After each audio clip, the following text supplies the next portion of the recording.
مرتبہ حضرت جابر مصطفیٰ کی بارگاہ میں آئے، فرمایا یا رسول اللہ یہ بتائیے اللہ نے سب سے پہلے کیا چیز پیدا کی؟ ربی الاول شریف آ رہا ہے نا، علماء یہ حدیث بیان فرماتے ہیں، میں بتا رہا ہوں آپ کو، حضرت جابر نے سوال کس سے کیا؟ مصطفیٰ سے، یا رسول اللہ بتائیے اللہ نے سب سے پہلے کیا چیز پیدا فرمائی؟ تو میرے مصطفیٰ نے یہ نہیں کہا مجھے نہیں پتا،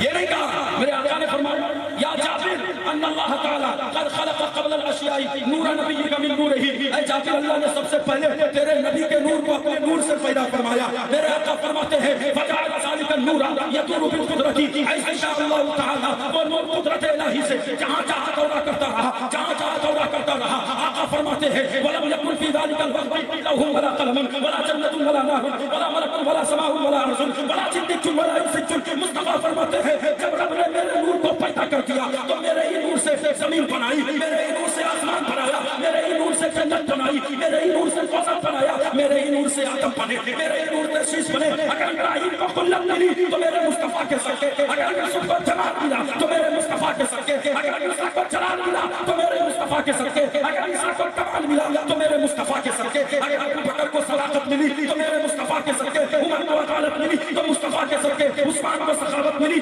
مصطفیٰ کے صدقے، علی کو شجاعت ملی مصطفیٰ کے صدقے، امام اعظم کو فقاہت ملی مصطفیٰ کے صدقے، اور میرے امام کو مجددیت کے اعلیٰ مقام پر فائز کیا گیا، یہ بھی میرے مصطفیٰ کے صدقے۔ تو جب کرم سنیوں پر ہوتا ہے، سنی کٹاری نہیں کرتا، اپنی طرح نہیں کرتا، بلکہ سنی کہتا ہے زمین و زمان،